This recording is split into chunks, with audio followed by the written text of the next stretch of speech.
Welcome to another episode of Barman Saturdays, and I finally decided to talk about the Texas Terror. Another one of those low-budget, movies John Wayne was involved in, in the late 30s. And this one, he plays Sheriff John Higgins, who gets tricked into thinking he shot his own best friend.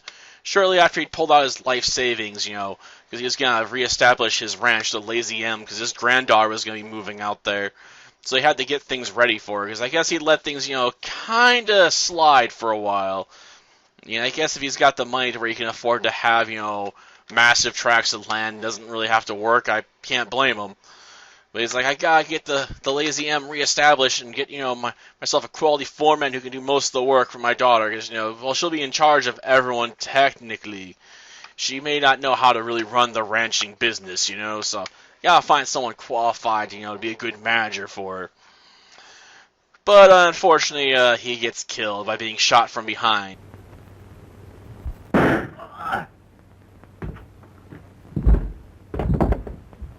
John Wayne's character is tricked into thinking he was the one that killed him, which causes him, to decide to retire from being the sheriff and go out and live in the desert for a while as a desert rat.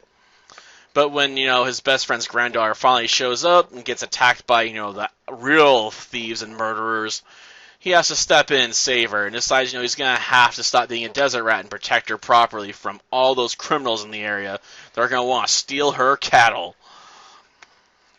Which he also helps reestablish by raising horses for the military, I believe, is what they go with. Yeah. Which eventually the thieving murderers do try to steal, but they get stopped by John Higgins and a local group of Indians.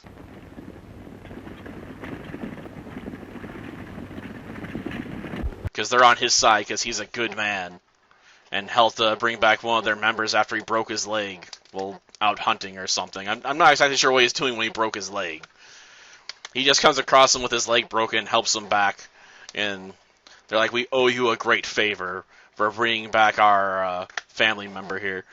So they help stop a bunch of cattle rustlers later on. Yep, that's how they repay their debts. And of course, eventually John Wayne's character finds out that he wasn't the one that actually murdered his own best friend on accident by shooting him when he's trying to shoot criminals. Because obviously he didn't do it, So, we have a happy ending, but the main problem with this one is that the female lead just is terrible.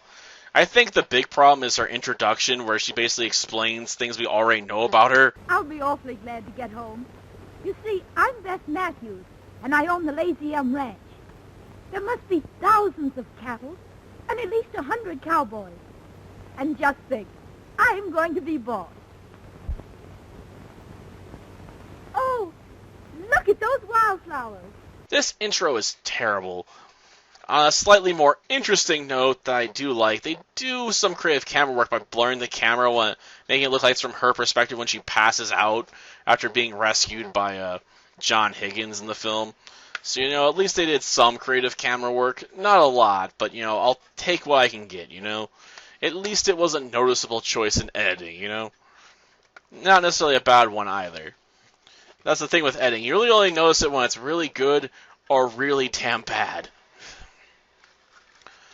But, yeah, I guess this wouldn't be a bad way, to maybe kill 50 minutes.